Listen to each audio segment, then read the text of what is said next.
Bismillahirrahmanirrahim. Assalamualaikum warahmatullahi wabarakatuh. Alhamdulillah nahmaduhu wa nasta'inuhu wa nastaghfiruh wa na'udzu billahi min shururi anfusina min sayyiati a'malina man yahdihillahu fala mudilla lahu wa man yudlil fala hadiya lahu. Asyhadu an la ilaha illallah wahdahu la syarika lahu wa asyhadu anna sayyidana Muhammadan 'abduhu wa rasuluh. Allahumma salli wa sallim ala sayyidina Muhammad al-Fatih lima ughliqa wal khatim lima sabaqa nasiril haqqi bil haqqi wal hadi ila siratikal mustaqim wa ala alihi wa sahbihi haqqa qadrihi wa miqdarihi al-azim. Rabbi shrah li sadri wa yassir li amri wahlul 'uqdatam min lisani yafqahu qawli. Rabbi yassir wa la tu'assir, la hawla wa la quwwata illa billahil aliyyil azim. Alhamdulillah, terlebih dahulu marilah sama-sama kita membaca Ummul Quran Al-Fatihah. A'udzu billahi minasy syaithanir rajim. Bismillahirrahmanirrahim. Alhamdulillahi rabbil alamin. Ar-Rahmanir Rahim. Maliki yaumiddin. Iyyaka na'budu wa iyyaka nasta'in. Ihdinas siratal mustaqim. Siratal ladzina an'amta 'alaihim ghairil maghdubi 'alaihim waladdallin.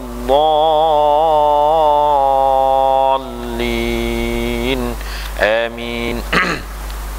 Alhamdulillah, pertamanya panjat puji kesyukuran Allah Subhanahu wa taala kerana telah diberikan kesempatan untuk berada dalam nikmat Islam dan nikmat iman. Alhamdulillah, tuan-tuan dan rahmati Allah, dalam mencari kehidupan sementara nak mati, maka kehidupan kita akan senantiasa dipenuhi dengan menuntut keredaan Allah. Kita hidup di atas muka bumi Allah, wa ma khalaqtul jinna wal insa illa liya'budun, dan tidak kami sesekali menciptakan jin dan manusia itu illa liya'budun, melainkan hanyalah untuk beribadah kepada aku, kata Allah. Baik, baik tuan-tuan dan rahmati Allah,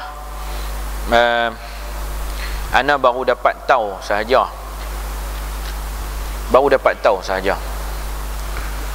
Bila dapat tahu, dia jadi naik angin. Tapi alhamdulillah lah, dia dah bertukar keluar. Dia dah tak duduk di pulau Melayu Syiah. Ada rupanya. Dia bertaqiyah, tapi akhirnya dia buat pengakuan. Beberapa orang dia buat pengakuan yang dia adalah Syiah.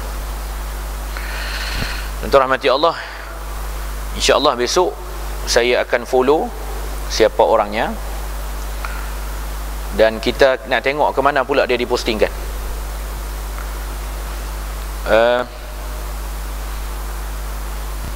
Tahu. Besok ada perjumpaan. Besok ada kursus Syiah 2 hari 2 malam. Sepatutnya malam ni pun dah ada sana dah. Saya tolak pagi esok lah, pulau. Tolak pagi esok kursus di Hotel Seri Malaysia Lustak, bersama dengan pengarah Jabatan Agama Islam, Majlis Agama Islam ni Kedah. Hanya 4-5 orang yang hadir lah tu. Tuan-tuan rahmati Allah, tak apa, besok saya akan bincangkan. Kita akan follow up sampai dapat. Orang yang duduk di bawah dia tu, bolehlah kita nak temu ramah tengok. Kalau tuan-tuan ada adik-beradik yang masuk bawah dia sebagai ejen insurans, ada tak dia berdakwah Syiah? Dia ejen insurans. Tuan rahmati Allah, kita duduk tengok minggu lepas, 2 minggu lepas tu tengok Syiah Arab ya. Banyak dia Melayu. Di daerah kita ni setakatlah terkawal lagi, insya-Allah. Dakwah kita ni kira hebatlah. Daerah Pendang tak payah. Daerah Pendang ada Tok Guru Fak tu. Daerah Langkawi kita insya-Allah, kalau ada, cepat-cepat kita beritahu supaya dia tak tersebar. Dan mudah-mudahan dia tak merebak kepada adik-beradik kita. Syiah dia sesat, dia sesat, dan kekuatan akidah dia terlalu menyeleweng sehingga dia mengkafirkan sahabat, murtad, kafir. Baik, dan rahmati Allah. Baik. Itu sedikit bab Syiah. Esok ni ada lagi 2 hari saya duduk di sana. Kita masuk dalam satu kitab lama dah lah, kitab baru kita nak belajar. Saya hanya menyampaikan, bukan saya nak mengajak. Siapalah saya nak mengajak tuan-tuan. Nama kitab dia ialah Bimbingan Mukminin pada Mencari Redha Rabbul Alamin, karangan daripada Imam Al-Ghazali, disusun dan disesuaikan oleh Syekh Muhammad Jamaluddin Al-Qasimi, dialih bahasakan oleh Said Ahmad Samit, untuk mufti daripada Singapura, terbitan daripada Pustaka Nasional Private Limited Singapura. Banyak Bimbingan Mukminin tu banyak yang susun balik daripada Ihya Ulumuddin, tapi susunan ini daripada Syekh Muhammad Jamaluddin Al-Qasimi dan dialih translate bahasa oleh Said Ahmad Samit. Mudah difahami kitab dia. Kita baca sekaligus kita faham dah. Tak faham ustaz, tanya orang yang faham. Orang yang faham, kita orang tak faham. Baik, tuan-tuan rahmati Allah. Saya tengok pada kitab kulit yang pertama, jilid 1, pengantar edisi Jawi, isi hati daripada Said Ahmad Samit. Sejak mula saya terjemahkan buku Mawaidatul Mukminin ini hingga sekarang sudah berlalu hampir lebih dari 10 tahun. Ramai orang yang menulis meminta saya terbitkan naskah ini dalam tulisan Jawi, dan sememangnya sudah menjadi tekad saya untuk menerbitkannya. Akan tetapi lontaran urusan-urusan saya yang lain masih terlalu banyak, maka hal ini telah tertunda dari suatu masa ke masa yang lain sampailah ke hari ini. Hari ini tu bila? 26 Oktober 1988. Saya tingkatan 1. Pak Alihan waktu tu tingkatan 1. 87 Pak Alihan, sekolah pondok kan. 88 tingkatan 1. Kini alhamdulillah cita-cita itu telah tercapai, dan buku yang saya namakan Bimbingan Mukminin pada Mencari Redha Rabbul Alamin edisi Jawi ini telah tersedia dalam tangan anda. Mudah-mudahan orang-orang yang telah menunggu begitu lama tidak kecewa. Bersaingan dengan naskah edisi Jawi ini, saya telah mengumpulkan 2 jilid edisi Ruminya menjadi sebuah buku yang tebal. Terbitan kedua-dua edisi ini adalah dengan berjilid tebal dengan huruf yang besar sesuai dengan buku-buku antarabangsa yang menepati kehendak masa dan zaman. Istimewa untuk edisi ini, naskahnya telah disemak semula dan terdapat beberapa pembaikan dan pembetulan di sana sini. Bahasanya masih tetap saya kekalkan seperti yang dahulu, kerana ia telah mewakilkan zaman saya mula-mula cuba menulis dahulu. Saya kira bahasa yang saya gunakan untuk buku ini masih menarik dan mudah untuk ditangkap maksudnya oleh para pembaca hari ini. Jadi saya tidak tukarkannya, melainkan hanya beberapa bahagian untuk membetulkan kesalahannya serta menerangkan lagi maksud terjemahannya. Saya harap edisi Jawi buku ini akan disambut baik oleh para pembaca sebagaimana edisi Ruminya yang telah diulang cetak sebanyak 6 kali. Akhir sekali saya berdoa agar buku ini akan memberikan manfaat kepada para pembaca, khususnya mereka yang suka menatap dalam tulisan Jawi, dan kerana itu mudah-mudahan saya akan diberikan ganjaran sewajarnya untuk hidup hari kemudian. Innahu waliyat taufiq wal hidayah, amin. Singapura, 15 Rabiul Awal 1409, 26 Oktober 1988. Kata pengantar, panjang kata pengantar dia, tuan-tuan rahmati Allah. Kitab Ihya Ulumuddin dari Imam Al-Ghazali memang sudah tidak payah diperkenalkan lagi kepada masyarakat kita, sebab ia telah terkenal bukan sahaja kepada kaum muslimin, malah kepada orang-orang bukan muslimin dari kaum barat juga, terutama sekali para orientalis yang telah mengkajinya dengan cukup teliti untuk mencedok mutiara-mutiara falsafahnya dan berbagai-bagai ilmu yang berguna yang tersirat di dalam kitab tersebut. Dia menyatakan bahawa kitab Ihya Ulumuddin yang dikarang oleh Imam Al-Ghazali ini dicedok ilmunya bukan sahaja orang Islam, malahan orang orientalis. Bila saya dalam bidang pendidikan sebagai seorang guru, tidak terlepas daripada kaedah strategi pendekatan untuk mengajar. Mesti menggunakan kaedah. Kaedah yang saya gunakan sekarang namanya ceramah, syarahan, satu pandangan sahaja, orang lain tak boleh bagi pandangan, melainkan setelah dibuka soalan, di akhir syarahan. Tuan-tuan dan berahmati Allah, banyak lagi bentuk-bentuk pedagogi ataupun bentuk-bentuk kaedah pengajaran dalam kelas, tapi kaedah-kaedah tersebut adalah datangnya daripada Imam Al-Ghazali. Mereka ambil daripada karangan kitab Ihya Ulumuddin. Bila dia cedok mutiara dalam kitab Ihya Ulumuddin ini, lalu diubah suaikan dan dinamakan dengan namanya. Dengan namanya orang Yahudi yang memperkenalkan kaedah ni, kebanyakan orang Inggeris. Bila masanya kita nak memartabatkan penggunaan Islam dalam pedagogi, sampai sekarang belum lagi ada orang yang muncul yang boleh diterima pakai oleh seluruh dunia. Maka nak tak nak terpaksa kita ikut guna kaedah mereka dan diubah sesuaikan dalam pendidikan di negara Malaysia. Sehingga dah dalam satu bab, saya bercakap bahagian pendidikan ya, saya orang pendidikan, sehinggalah dalam satu bab kajian yang dibuat oleh orang Yahudi menerusi seekor anjing. Apa dia buat?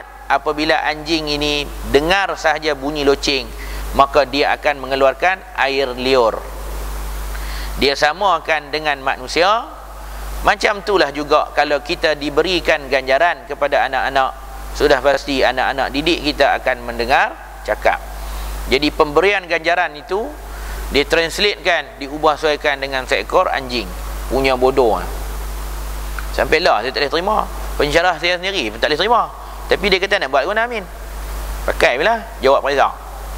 Tuan-tuan rahmati Allah, dia samakan manusia dengan anjing. Asalnya dia pun tak pakai, duduk negara dia, tapi teori dia tu dia guna untuk orang. Tuan-tuan rahmati Allah, begitulah juga dengan taksonomi Bloom. Ni nak guna, nak mengajak kami jadi cikgu ke ni?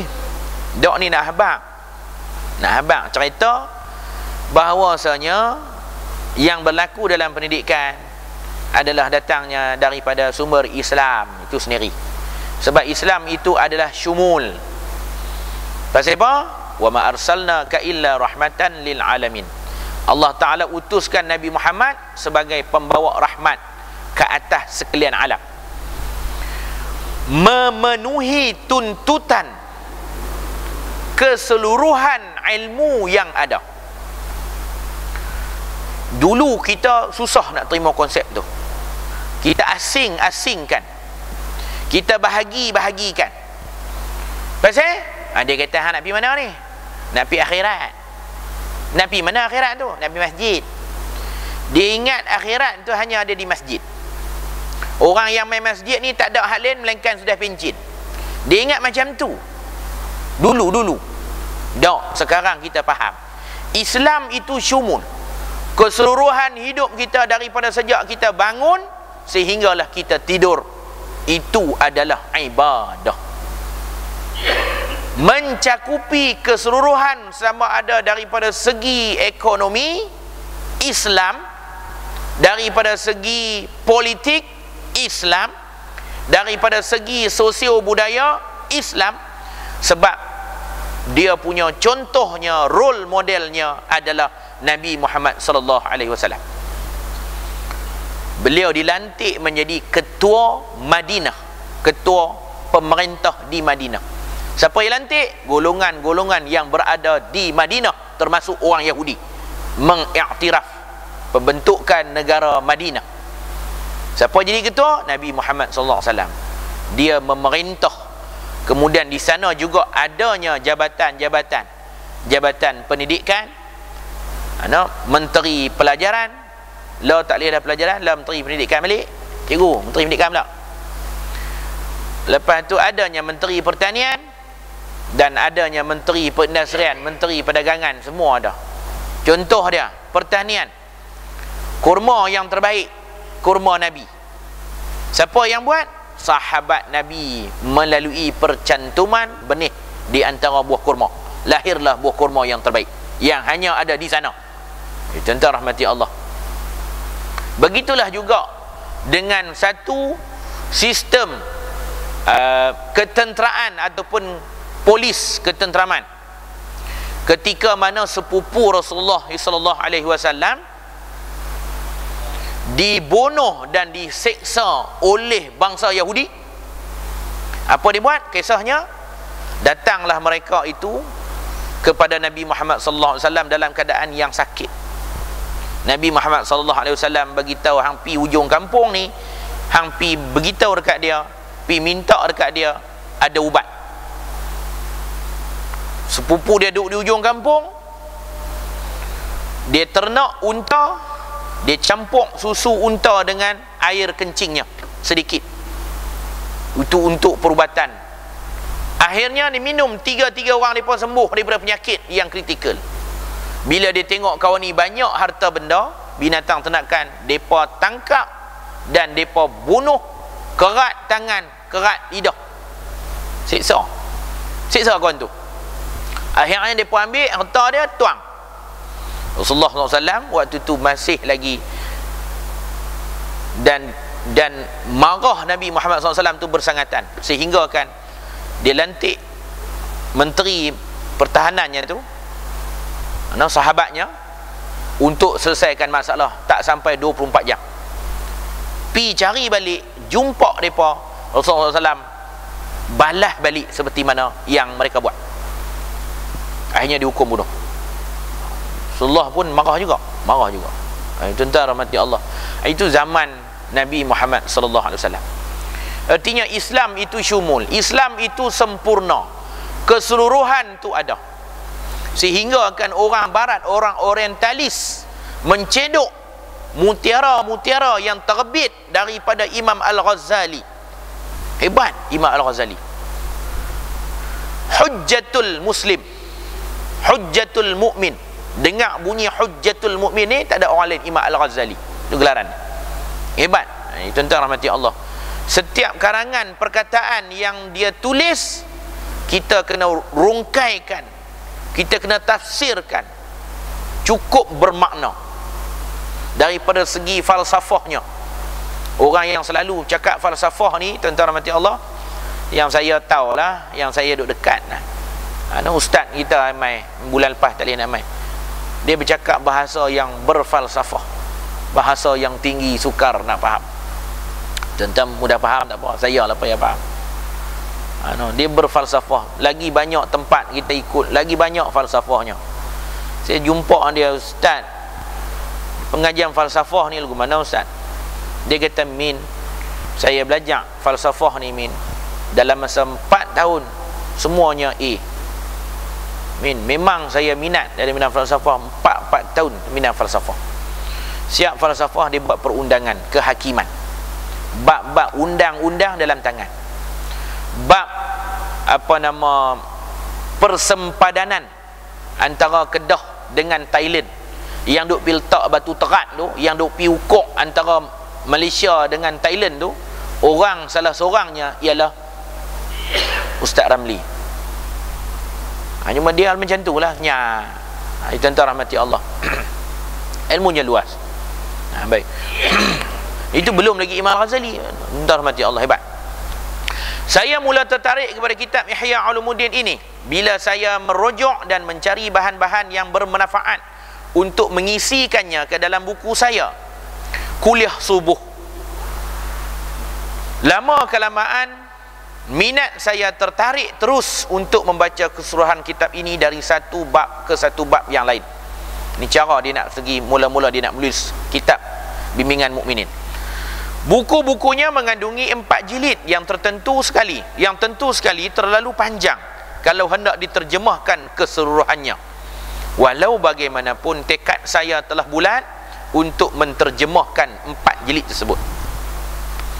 4 jilid tu bukan maksud ada satu jilid, 2 jilid, 3 jilid, 4 jilid, tak. Dia satu jilid pecah pula.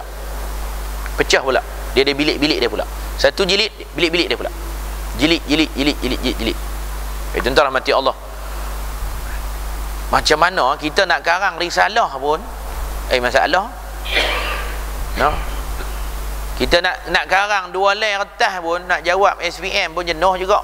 Nak karang 2000 perkataan. Syarah kata kena buat EDU 3105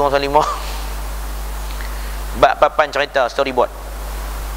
Dia suruh hurai storyboard tu dalam jumlah perkataan 2500 perkataan. Kita cari bahan ada kot 250. 2000 lagi nak buat mana? Boring. Tuan-tuan rahmati Allah, tu pun jenuh fikir. Jenuh. Ni tulis ni berjilid. Setiap satu jilid ada jilid kecilnya pula. Rahmati Allah, hebatnya. Hebat tuan-tuan rahmati Allah. Tu orang dulu ulama ni tuan-tuan. Hujjatul Mukmin. Kemudian bila dia tertarik, dia tulis. Buku-buku mengandungi 4 jilid yang tentu terlalu panjang kalau hendak diterjemahkan surahnya. Walau bagaimanapun tekad saya telah bulat untuk menterjemahkannya, tiba-tiba saya teringat kepada buku Mau'izatul Mukminin yang sewaktu zaman persekolahan dulu kami murid-murid digalakkan supaya membacanya dan melengkapkan diri dengan pelajaran-pelajaran terkandung dalamnya. Saya pun mencari buku Mau'izatul Mukminin itu semula, dan ternyata sesudah menelitinya bahawa ia adalah ringkasan daripada kitab yang besar itu. Ringkasannya telah diusahakan oleh Al-Allamah Al-Marhum Al-Syekh Jamaluddin Al-Qasimi Ad-Damsyiq. Saya pun mula membacanya dan membandingkannya dengan kitab asal yang bernama Ihya Ulumuddin itu. Saya dapati ringkasan buku ini cukup teliti dan berguna sekali. Tidak kurang faedahnya dari kitab asalnya. Malah di sini hanya disunting teks-teks terpenting saya dengan pilihan riwayat-riwayat dan cerita-cerita para salihin dan salafus salih, dengan diselitkan juga hujjah-hujjah dan dalil-dalil untuk menguatkan perbahasannya dan pembicaraannya dari Al-Quranul Karim dan hadis-hadis Rasulullah SAW. Pada umumnya buku ini amat sederhana sekali jika dibandingkan dengan buku asalnya Ihya Ulumuddin yang besar dan tebal itu. Dengan mengikuti apa yang tersurat di dalam buku ini sudah cukup untuk mengetahui dan mengenal apa yang terkandung di dalam bukunya yang besar itu. Bahkan lebih cepat dan mudah untuk sampai kepada maksud dan tujuan yang kerananya buku ini dihasilkan oleh Imam Al-Ghazali. Saya pun mula menterjemahkan buku Mau'izatul Mukminin ini dan terus berusaha agar terjemahan saya memakai semudah-mudah bahasa dan ibarat sehingga tidak susah difahami oleh orang ramai, terutama sekali para penuntut dan para pembaca umum. Termasuk juga orang yang duk baca ni. Tak payahlah. Itu saya tembak. Untuk mencapai tujuan ini, saya terpaksalah membaca teks buku ini dengan teliti dan cermat agar saya tidak menyeleweng dari makna yang dimaksudkan. Pun hati-hati. Dia hati-hati sungguh. Saya tidak nafikan bahawa dalam menghadapi masalah ini saya terpaksa terbuntu beberapa kali. Kisah dia nak karang balik, dia nak tulis, dia nak terjemah balik supaya dalam bahasa yang faham daripada bahasa Arab bukan senang. Dia nak terjemah dalam bahasa moden sekarang. Tapi terjemahannya ada kadang-kadang dia kekalkan keadaan struktur asal. Baik. Dia terpaksa, sehingga kan dia terpaksa terbuntu beberapa kali. Dia terpaksa mikirkan. Waktu terbuntu para ulama ni, dia letak sebelah, waktu dia karang tu, ni setebal ni baru satu jilid. Ni baru jilid satu. Yang dia letak, dia sembahyang dulu sunat. Tuan-tuan rahmati Allah, bukan senang. Sembahyang sunat taubat, bertaubat kepada Allah Ta'ala, kemudian sembahyang sunat hajat untuk mendapat bimbingan daripada Allah. Allah Ta'ala buka balik pintu hati. Ketika sampai kepada sesetengah ayat yang agak sukar dipahamkan maksudnya yang tepat terhadap ayat-ayat ini, saya terpaksa mencari guru untuk mempelajari dan mengesan maknanya yang betul. Mujur sekali ada orang yang dapat membimbing saya untuk sampai kepada maksudnya yang betul, sehingga segala pada mulanya dianggap sulit menjadi jelas dan terang pula. Dekat kita ni cukup terang. Tuan-tuan rahmati Allah, cukup terang, jelas dan nyata. Hak yang bahagian sulit dan sukar itu telah dijelas dan telah diterangkan oleh gurunya sendiri, Syed Ahmad Samit. Kini terjemahan yang saya usahakan ini telah tersedia di hadapan anda, dan saya yakin sepenuh keyakinan bahawa terjemahan ini akan memberi manfaat yang tidak dapat dinilai taranya dengan buku-buku yang lain yang pernah anda baca. Sebab memang sudah tidak dapat disangkal lagi bahawa apa yang ditulis oleh Imam Al-Ghazali dalam karya-karyanya ini merupakan petunjuk dan pembimbing bagi orang yang telah mengetahui dan orang yang belum mengetahui. Istimewa pula pada orang yang belum mengetahui, tentulah karyanya ini akan dikagumi lebih-lebih lagi setelah ditatapnya kelak. Orang yang tahu, yang dah mengaji, lagi bertambah faham. Kalau kuih tak faham, berhenti buang Ustaz. Yang tak pernah mengaji lagi, ya ke? Ya ke tu baru nak faham. Pada zaman yang akhir-akhir ini ada sekumpulan orang yang terlampau sibuk dengan tugas tabligh dan keinginan mereka untuk bertabligh dan menyebarkan agama Islam amat merasuk jiwa mereka. Dia nak jadi pendakwah Islam, sehingga kan dia sanggup, dia kata, jadi dia masuk dalam kumpulan. Dia apa tujuan kumpulan tersebut? Kumpulan tersebut ialah nak menyampaikan, asal perkataan dia balara. Balara ni menyampaikan, tabligh. Maksud ialah masuk dalam kumpulan ni ialah untuk dia nak menyampaikan seruan Islam. Dia Syed Samit ni beritahu, sehinggalah mereka sanggup berkorban setengah kepentingan dan maslahah diri sendiri semata-mata kerana tabligh. Dia tinggal anak, dia tinggal isteri 40 hari, 7 hari, 14 hari, 40 hari tinggal. Masalah dia, orang kampung dia buat kenduri, dulu hang kahwin kami pi, lah ni kawan dia orang kampung dia kenduri, dia tak pi pasal dia tinggal buang masalah. Dia tinggal buang pasal kerana tabligh. Dia kata memanglah tabligh itu adalah suatu tugas yang sangat utama lagi mulia, yang mana setiap orang Islam yang berkeahlian wajib menjalankan tugas itu. Nabi SAW bersabda, qala Rasulullah SAW, ballighu anni walau ayah, sampaikanlah walaupun satu ayat kepada rakan anda. Kena sampaikan. Kita tak boleh banyak pun, sampai sikit. Jom kita pergi ke masjid. Selain dari kita dapat menghilangkan dosa, menghapuskan dosa setiap langkah, Allah Ta'ala akan memberikan ganjaran 10 ganjaran setiap langkah.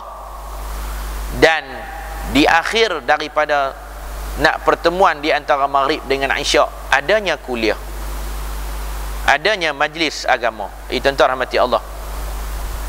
Jadi kita sampaikan. Dia nak mau dengar, tak mau dengar, tu belakang cerita. Jadi kita sampaikan. Dia kata sebab itulah dia kata memanglah tabligh itu adalah suatu tugas yang sangat utama lagi mulia, yang mana setiap orang Islam yang berkeahlian wajib menjalankan tugas itu. Hanya tugas bertabligh itu ada bermacam-macam syaratnya, dan syarat yang utama sekali ialah bagaimana kita boleh bertabligh kepada diri sendiri sebelum kita bertabligh kepada orang lain. Itu syarat utama nak bertabligh, nak berdakwah kepada orang. Mesti tabligh dulu diri kita, baru boleh sampaikan kepada orang lain. Orang yang belum melengkapkan dirinya dengan berbagai-bagai ilmu pengetahuan agama Islam harus menganjurkan diri agar mempelajari ilmu-ilmu agama yang wajib itu sebelum melibatkan diri dalam perkara-perkara tabligh. Tuan Syekh ni kata, sebelum kita nak menyampaikan agama Islam, seruan Islam, kita kena sampaikan dan kita kena amalkan dulu untuk diri kita. Mayang pun tak cukup, nak ajak orang mayang, dia pun baru kenal etikat mayang. Tuan-tuan rahmati Allah. Sebab tabligh itu adalah suatu tugas nubuwah, tugas kenabian. Dan si muballigh itu adalah orang yang mewarisi perjalanan Rasulullah sallallahu alaihi wasallam. Dan kerana itu ia tidak seharusnya seorang yang masih jahil dalam berbagai-bagai perkara agamanya. Sepatutnya tugas Rasulullah ni, macam Rasulullah berdakwah tu, dia sepatutnya bukanlah orang yang jahil segala-galanya. Dia tak boleh, dia kena orang yang ada ilmu.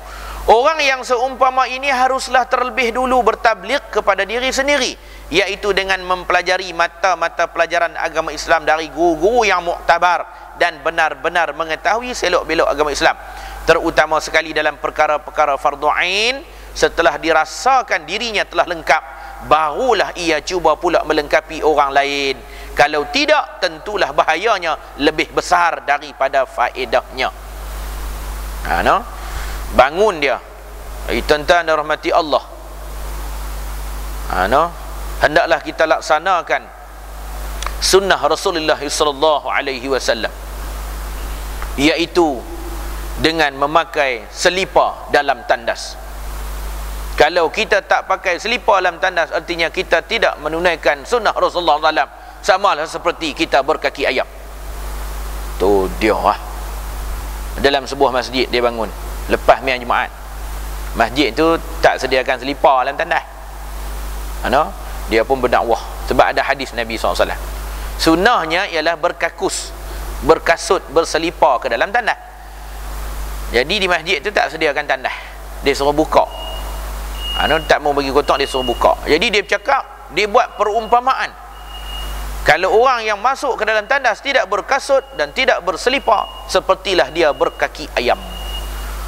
Sama dengan orang dengan ayam. Tu dia baru. Tuan, adakah manusia ni sama dengan ayam? Dia kata tarik balik, silap. Jaga. Duk sama dengan kaki ayam tiba. Takkanlah kita buat sunnah Nabi tu, kalau tak buat sama macam ayam, sama dengan binatang. Sedangkan sunnah, betul?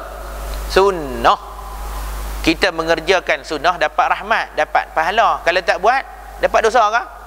Orang yang tak buat dapat ayam, macam ayam. Ada ke pula buat bandingan macam ayam, tak buat sunnah?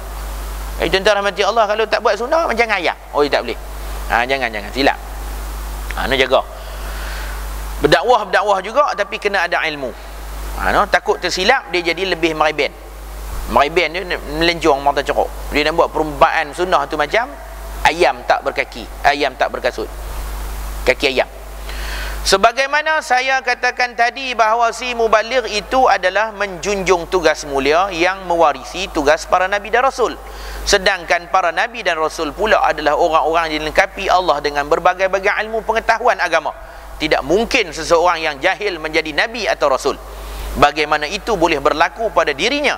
Bukankah tugasnya ialah untuk membimbing umat dan mengajar mereka akan hal ehwal agamanya?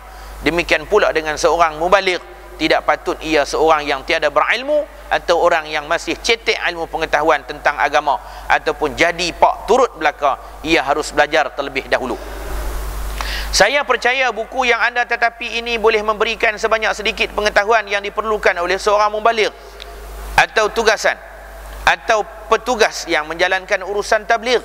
Tetapi baca saja pun masih belum cukup juga, melainkan hendaklah mencari guru pula untuk belajar daripadanya, supaya segala pelajaran yang didapati itu boleh ditahqiqkan dan ditafkhimkan maksudnya dengan sedalam-dalamnya.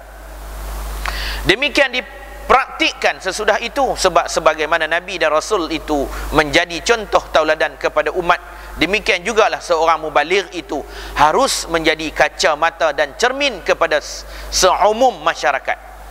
Dia jadi kacamata, dia jadi role model. Orang tengok dia pendakwah, hebat, hebat. Bukan sahaja bercelak, tetapi dia melaksanakan amalan tugas-tugas yang lain. Tuan rahmati Allah. Nabi SAW sunnahnya bercelak sebelum tidur. Dia tidak bercelak sepanjang hari. Jangan silap, ini duk pakai celak siang-siang.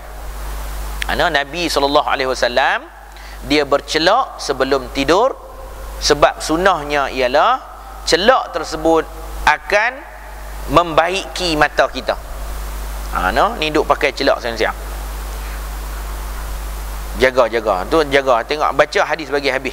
Nabi SAW dia bercelak sebelum tidur, dia tak bercelak pada siang hari. Seorang mubaligh yang jahil atau yang tidak mengerti urusan agamanya dengan mendalam tidak boleh menjadi contoh dan cermin kepada masyarakat. Kalau dijadikan contoh dan cermin juga, tentu sekali ia akan menjadi contoh dan cermin yang salah atau timpang. Allah Subhanahu wa taala telah berfirman, ud'u ila sabi rabbika bil hikmati wal mau'izatil hasanah. Artinya, serulah ke jalan Tuhanmu dengan kebijaksanaan dan nasihat peringatan yang baik. Maksud hikmah ialah ud'u ila sabili rabbika bil hikmah. Serulah ke jalan Tuhanmu, ke jalan Allah dengan secara berhikmah. Hikmah ni macam mana? Hikmah ni mengikut kesesuaian. Tuan-tuan rahmati Allah, contohnya paling mudah, saya ingat pesan Tok Guru saya sampai lah. Contoh dia hikmah, kita nak kejut orang tengah tidur, nak bangun sembahyang, kita kejut dia secara hikmah. Jangan kejut dia goncang. Paling mudah sekali nak kejut orang tidur ialah ibu jari kaki. Pegang ibu jari kaki, bangun. Bangun, sebut nama dia, dia bangun. Roh akan masuk terus. Dalam keadaan roh masuk itu tak terkejut, dia jaga dalam keadaan nafasnya tak tersesak. Kalau tidak, kita kejut dia, dia terkejut, roh akan masuk dalam keadaan yang terburu-buru. Sebab roh bila kita tidur, roh tu dipegang oleh tangan Allah, jauh dia pergi merantau, akhirnya dia masuk dalam keadaan terburu, tercungap-cungap kawan, tercungap-cungap, dadanya berombak, sakit. Kadang-kadang tersilap gerak pun jadi macam minggu lepas kena belasah dengan suami dia, Penang. Kita tengok cerita berita dia, memanglah kan, tapi kita tak tahu lah terang mana. Jangan-jangan disiram mayat kan.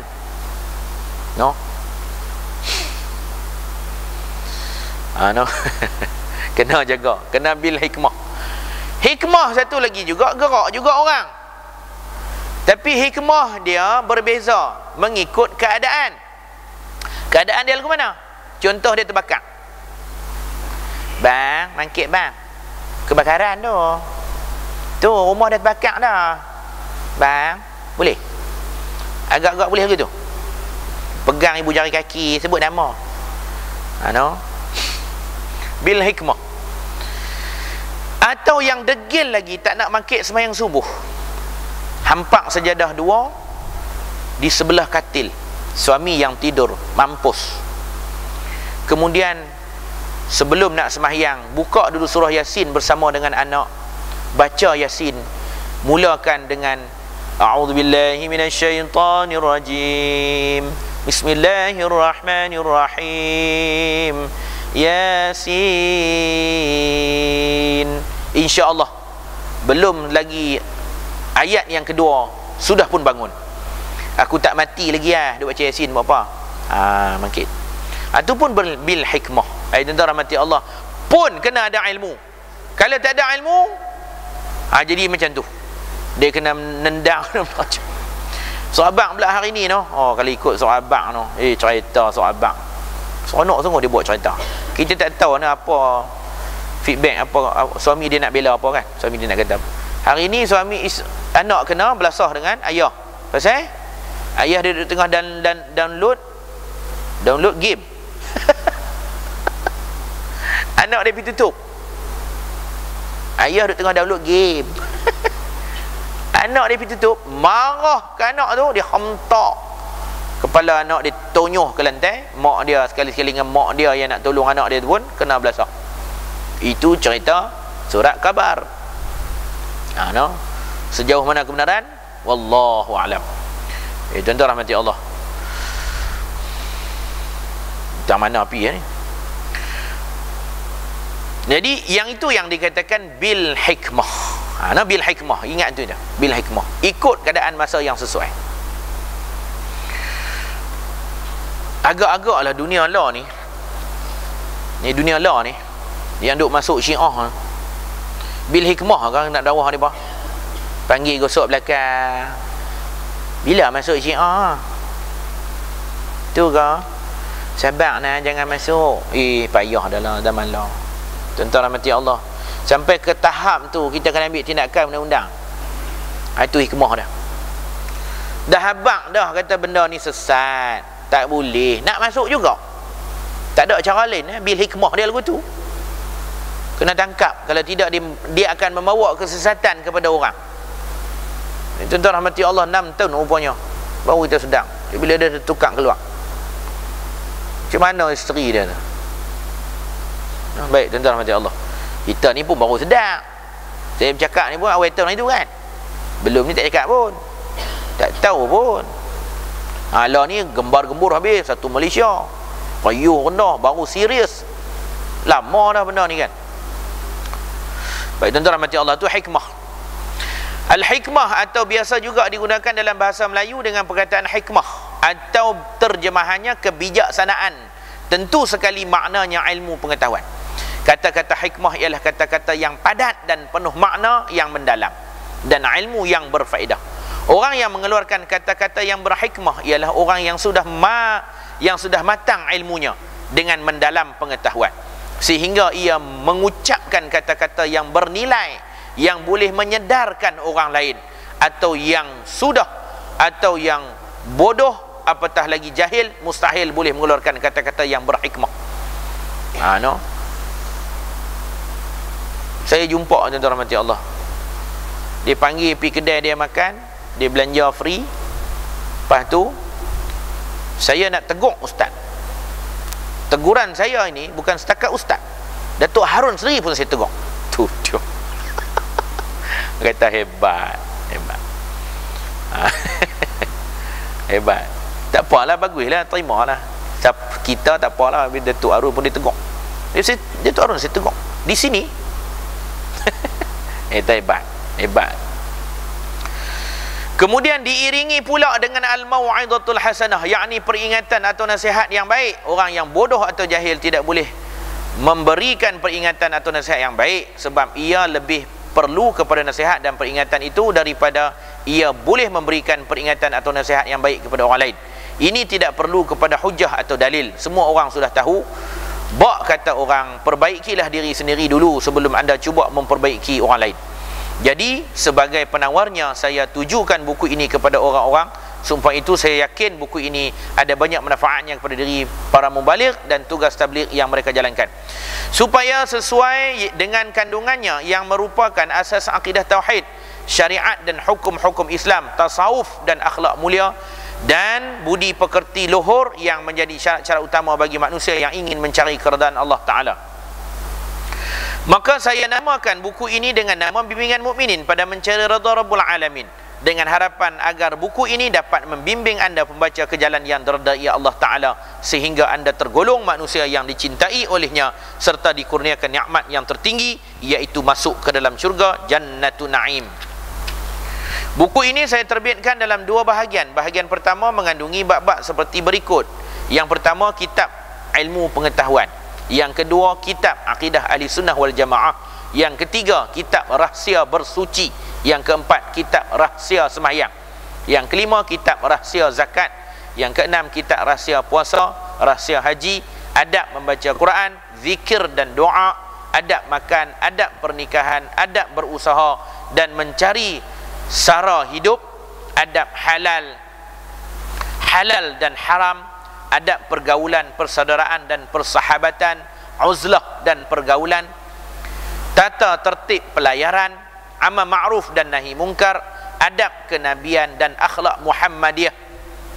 Bahagian kedua pula mengandungi bab yang lain, iaitu kitab melatih diri mendidik budi pekerti, kitab bencana lidah, kitab mencela marah, dendam dan dengki, kitab mencela dunia, ada masuk tasawuf, kitab mencela kekikiran dan harta kekayaan, kitab mencela pangkat dan riak, kitab mencela takabur dan bangga diri, seterusnya mencela gharur, yakni terpedaya, kitab taubah, kitab sabar dan syukur, kitab takut dan harap, kitab kemiskinan dan kezuhudan, kitab niat ikhlas dan benar, kitab menghisap dan meneliti diri, kitab tafakur, kitab mengingati mati. Mudah-mudahan usaha saya yang kecil ini dapat memanfaatkan oleh kaum muslimin, sehingga saya diberikan oleh Allah Ta'ala pahala sekadar rahmatnya, dan dikurniakan bagi saya petunjuk untuk mengamalkan segala yang terisi dalam buku ini sekadar kemampuan saya, kerana semuanya itu akan terjadi hanya dengan ketentuan Allah dan kemahuannya. Dan mudah-mudahan juga kita sekalian termasuk ke dalam golongan manusia yang dirahmati oleh Allah Ta'ala, sehingga kita mendapat rahmatnya dan ditentukan bagi kita segala ketentuannya yang baik. Innahu waliyut taufiq wal hidayah, amin. Said Samit, 1 Mei 1978. Umur saya 4 tahun.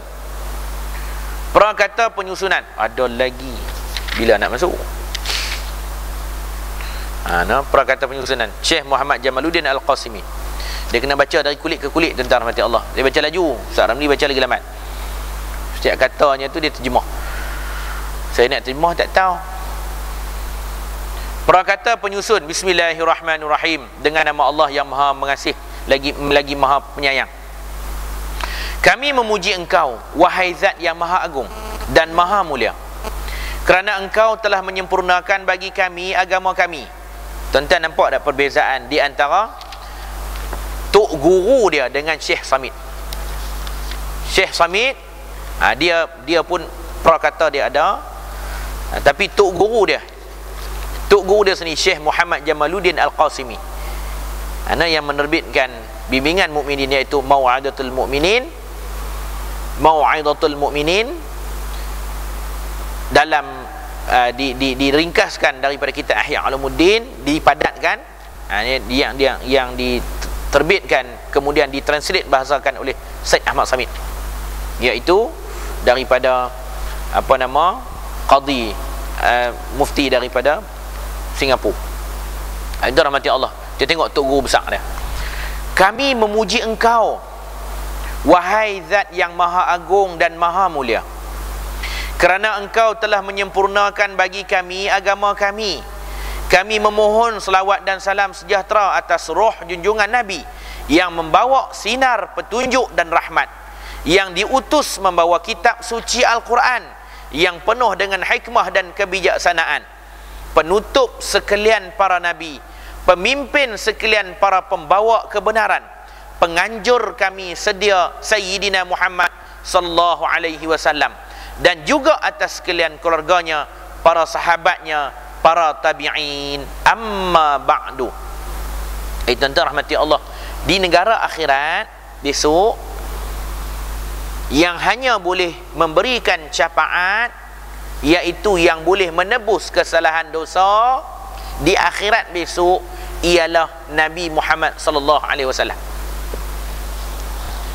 Apabila kita dibangkitkan di akhirat, menerusi hadis Nabi sallallahu alaihi wasallam, dibangkitkan di padang mahsyar Allah Ta'ala dihimpunkan manusia daripada sejak dijadikannya Nabi Adam alaihi salam sehinggalah berlakunya kiamat, tak lama lagi. Dikumpulkannya di padang mahsyar, dibentangkannya, diberikannya, dihulurkannya oleh para malaikat daripada tangan kanan. Kalau dapat tangan kanan, artinya dia akan mendapat kebaikan, pahalanya banyak. Tapi kalau diberikannya buku amalan masa di dunia, pada sebelah kirinya sudah pasti jalan yang akan diterokannya adalah neraka. Tuan-tuan rahmati Allah, menunggu dan menunggu giliran untuk dipanggil oleh Allah. Akhirnya manusia ada satu golongan yang tak tahan. Sebab satu hari di padang mahsyar di negara akhirat bersamaan dengan 50,000 tahun. Punya lama menanti giliran untuk dipanggil, dibicarakan di hadapan Allah. Allah sendiri yang memanggil seorang demi seorang. Kumpulan yang dikatakan kafir terus masuk ke dalam neraka tanpa dipanggil, tanpa dihisab. Walaupun dalam hidup dunianya dia buat penuh dengan kebaikan dan kebajikan. Sebab tak dinilai oleh Allah Subhanahu wa taala, sebab dia tidak buat pengakuan Allah Tuhannya. Akhirnya orang Islam akan berada di hadapan Allah menunggu-nunggu bila masanya aku akan dihisab oleh Allah. Oleh kerana tak tahan, ada segolongan manusia di padang mahsyar, na'udzubillahi min zalik, minta dirinya, masukkanlah aku ya Allah ke dalam neraka-Mu ya Allah, aku tak tahan tunggu dah azab. Duduk di padang mahsyar tu pun dah azab, belum lagi masuk ke dalam neraka yang penuh dengan azab. Menunggu giliran yang bermilion, yang trilion manusia, yang pernah satu ketika dulu dirahsiakan oleh kerajaan Amerika. Dibuat satu kajian dasar bumi, pergerakan bumi, glasier. Pergerakan bumi itu dia nak rakam di Serbia, dia turun masuk dalam perut bumi. Akhirnya dia terrakam lebih kurang dalam 15 saat 5 second macam tu. Jeritan-jeritan suara menggambarkan betapa dahsyatnya orang yang diazab di dalam kubur. Kompom itu bukan gerak bunyi gerakan perut bumi. Kompom itu adalah jeritan manusia. Bila dia tafsir, dia buat tafsir kekuatan bunyi tersebut, bunyi adalah bunyi jeritan manusia yang didera ataupun yang diazab oleh Allah. Allah Ta'ala nak bagi saja, tapi dirahsiakan, tapi dunia lah tersebar luas. Tuan-tuan rahmati Allah, berasa ngerinya dengar suara jeritan. Bukan seorang, bukan 20 orang, bukan ratusan, tapi ribuan, jutaan bahkan, yang melaung-laung kesakitan. Ada yang menyebut kalimah Allahu Akbar tengah-tengah doa azab. Allahu Akbar. Siksanya ya Allah. Itu belum lagi di padang mahsyar Allah. Lagi hebat, lagi dahsyat. Sehingga akan ada yang tenggelam dalam lautan peluh manusia, menunggu dibicarakan. Satu kumpulan lagi mencari syafaat Nabi. Akhirnya mereka berkumpulan tersebut pergi menghadap Nabi Adam alaihi salam. Nabi Adam AS kata, aku sendiri pun melakukan kesilapan, makan buah. Pergilah engkau kepada Nabi Idris. Idris pun kata, aku tak mampu. Pergilah kepada Nabi Nuh AS. Nabi Nuh pun kata, aku tak boleh. Nafsi, aku dengan aku tak boleh nak bagi bantuan dekat orang. Pilah kepada Nabi yang lain.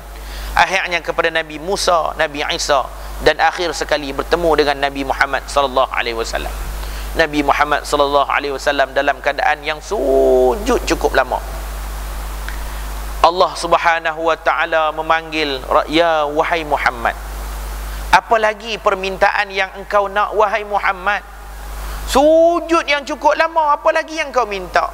Wahai Allah, keluarkanlah manusia, umat manusia yang berada dalam neraka Allah, yang menyebut kalimah la ilaha illallah, walaupun dia tak menyebut Muhammadur Rasulullah, sebab dia bukan golongan daripada umat aku belum lahir lagi, tapi dalam hidupnya dia pernah menyebut kalimah la ilaha illallah. Hebatnya Nabi Muhammad SAW. Maka akhirnya Allah Ta'ala mengeluarkan manusia yang menyebut kalimah la ilaha illallah keluar beramai-ramai menuju ke syurga. Nabi Muhammad sallallahu alaihi wasallam sujud lagi, dan sujud kali yang kedua lebih lama daripada sujud yang pertama. Akhirnya Allah Ta'ala berkata kepada Nabi Muhammad sallallahu alaihi wasallam, apa lagi permintaanmu wahai Muhammad? Aku memohon kepadamu ya Allah, kau keluarkanlah manusia yang berada dalam neraka-Mu ya Allah, yang pernah menyebut kalimah Allah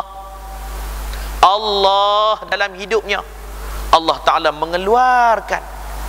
Tuan-tuan rahmati Allah, Nabi Muhammad sallallahu alaihi wasallam sahaja yang boleh memberikan syafaat.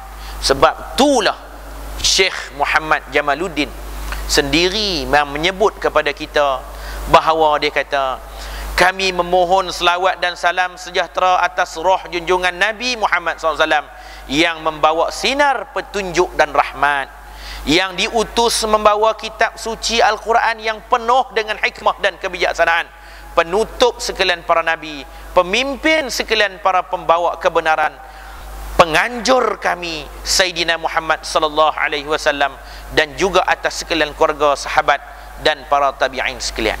Alhamdulillah, tuan-tuan rahmati Allah, bila masuk saja geng-geng puak Syiah, dia akan mengkafirkan para sahabat. Dia akan meletakkan bahawa Allah Subhanahu wa taala silap menurunkan wahyu kepada Nabi Muhammad sallallahu alaihi wasallam. Memang sah dia nak menyelewengkan akidah. Tuan-tuan rahmati Allah, jadilah bertaubatlah. Bertaubatlah kepada Allah sebelum kita dijemput oleh Allah Ta'ala.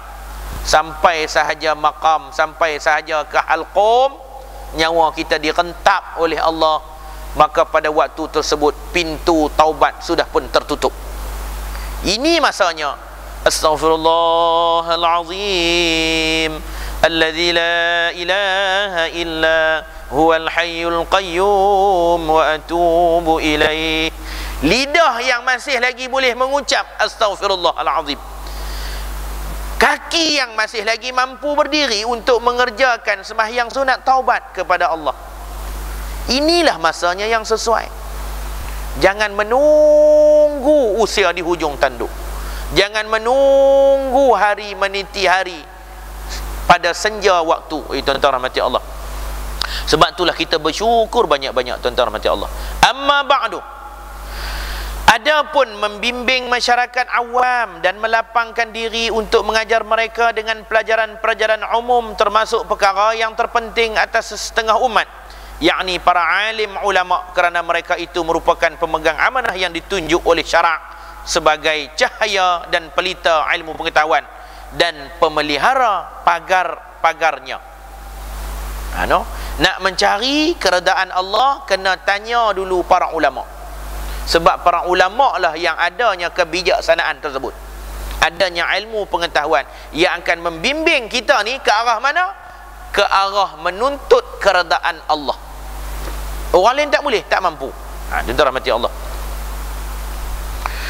pada masa lampau mengenai hal ehwal zaman dan tempat-tempat mereka, apabila penaklukan Islam yang baru berkembang, maka mereka pun mula mengumpulkan pengajaran Rasulullah SAW bagi kepentingan manusia. Pembangunan negara pun mula meluas sebagaimana asas kebudayaan terus mengembang. Dengan demikian bidang juga turut berkembang, dan pengeluaran karya-karya baru dalam berbagai lapangan ilmu pengetahuan juga terus meluas dan meletus kembang menguntum senyum. Banyaklah buku-buku baru muncul yang membahaskan berbagai-bagai lapangan ilmu, dan lahir pula bermacam-macam penulis baru yang terkemuka dengan karyanya yang terbesar.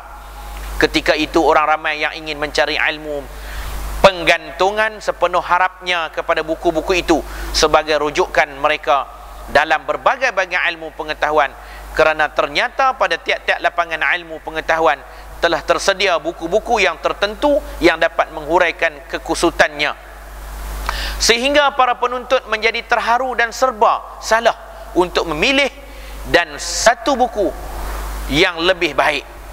Dan seringkali pula mereka terhenti lama sekali untuk merenungkan mana di antara buku-buku itu yang dianggap lebih sempurna dan padat kandungannya. Dengan itu bagi setiap penuntut untuk menuntut karya yang istimewa dan lebih sempurna adalah menjadi teka-teki yang berpandu kepada kecerdasan otak masing-masing, dan pandai memilih sesebuah karya yang baik dikira sebagai tanda kepintaran dan kemajuan. Kita nak memilih sesebuah karya penulisan, minta maaf lah sebab benda ni terakam. Saya beli kitab, bukan beli kitab, dia novelkan sirah Rasulullah SAW. Dinovelkan sirah Tok Kenali, saya beli. Dia bukan sirah Tok Kenali, dia menceritakan hikayat Tok Kenali dalam karangan, dalam novel, dalam bentuk novel. Apabila Tok Kenali bangun pada sinaran pagi, isterinya bingkas bersama dengan suaminya menyediakan sarapan. Dia bahasa puitis, bahasa novel. Kayaknya betul ke Tok Kenali bangkit lagu tu? Dia tahu mana bila masa ni. Tok Kenali okey lah, pasal cucu dia sendiri yang buat karangan kepada Tok Wana. Saya beli buku novel Tok Kenali, karangan hidupnya dinovelkan. Orang baca menarik lah sebab novel. Tapi sirah Rasulullah SAW dinovelkan, sudah pasti dia akan menokok tambah perkara-perkara yang tiada dalam sirah, sebab dia nak novelkan menjadi cantik bahasanya. Pembaca-pembaca yang tidak pernah menatap kitab yang asal, tiba-tiba dia membeli kitab sirah nubuwah yang bertajuk Hijrah, tebal, sama tebal, lebih tebal lagi daripada yang ni. Dia baca novel, tuan-tuan rahmati Allah, orang awam. Dia tak pernah tengok pun apa itu cerita hijrah. Tiba-tiba beli buku tu dalam bentuk novel Hijrah Rasulullah SAW. Fakta-faktanya ditambah tokok supaya menjadi sedap, dinovelkan. Akhirnya pembaca tersebut, dia melekat dalam kepala otaknya, dah susah nak dipisahkan hak mana satu kebenaran. Dia tengok-tengok, Rasulullah pernah buat. Dia bangun tengah malam, berdiri, menghadap. Dia bubuhlah perkataan-perkataan yang pelik-pelik, perkataan yang pelambangan, puitis. Kayaknya Rasulullah tak buat gitu pun, tapi dia tambah. Penambahan tersebut untuk orang awam, dia jadikan pegangan, sebab dia kata itu sunnah Rasulullah, lingkup diri dia. Ni yang dimaksudkan ni. Ada karya-karya yang teragung, ada karya-karya yang terdahulu yang menulis, sehingga kan orang awam memikirkan hak mana satu yang terbaik yang aku nak jadikan sebagai contoh. Dia jadi penin. Saya beli dua. Satu karya yang berbentuk tu Hijrah, tebal. Saya baca, ni dah mengarut. Dia nak novelkan sampai sirah Rasulullah SAW. Bagus, kita tak nafikan pengarang tu. Tuan-tuan pi tengok, cari ke kedai, jumpa. Tapi dia buat dalam novel, sayang. Tapi untuk kita yang dah tahu, macam kita ni yang hadir ni, memang kita dah tahu dah, clear, baca, tak ada masalah. Tapi yang baru nak mengenali sirah, tiba-tiba dia tengok benda tu, Masya Allah, Tabarakallah, jadikan dia sebagai sunnah pula, lingkup. Sedangkan tak ada pun dalam hadis Nabi SAW.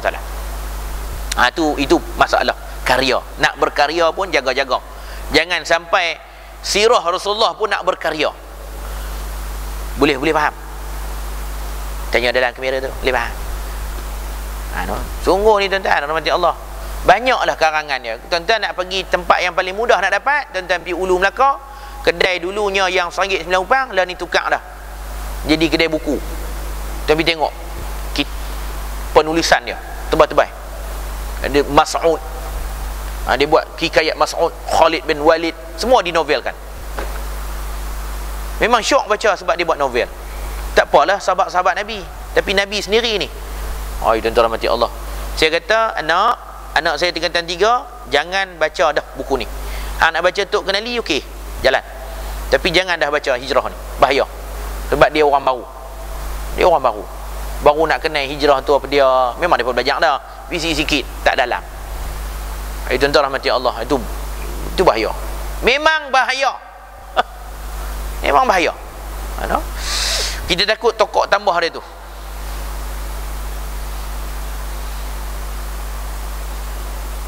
Macam mana dia jadi kecil pula?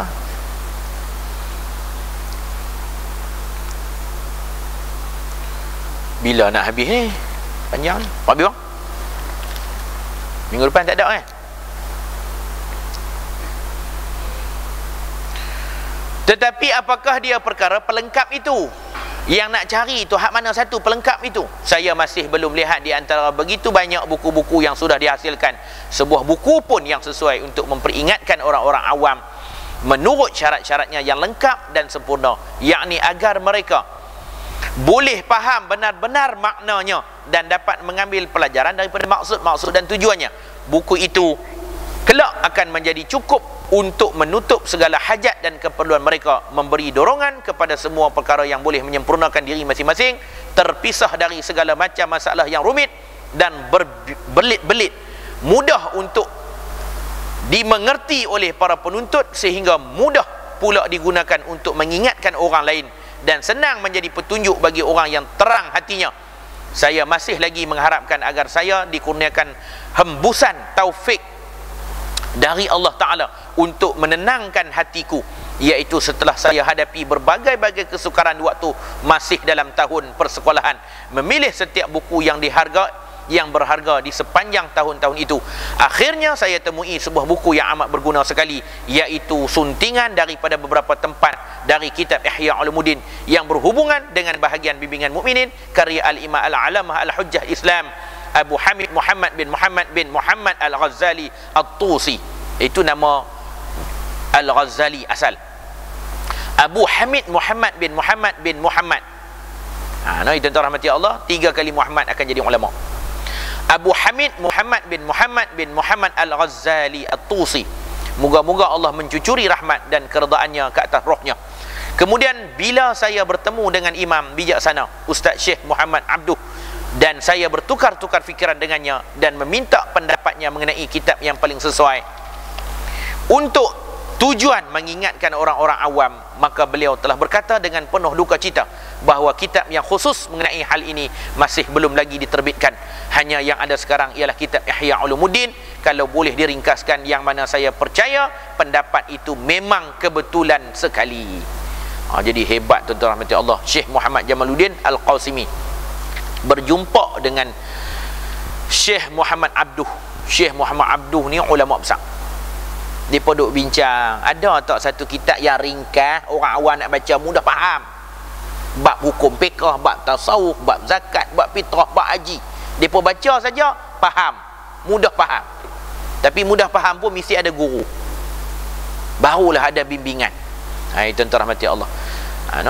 Dia jangan satu benda yang kita tak boleh nak rongkai kusut, lepas tu dia jadi menyusahkan orang faham. Ni yang dihabaq bagi tahu tadi ni, supaya apabila kita habaq dekat orang, masyarakat tak keliru. Duk tak duk, semuanya ketentuan daripada Allah, sehingga kan barang harga pun naik, ketentuan daripada Allah, takdir Allah. Tu jadi sesat masyarakat. Jadi penin, masyarakat pun nak terima lagu mana. Kemudian saya ingat pula bahawa ada seorang alim di Damsyik menasihatkan, sikit lagi.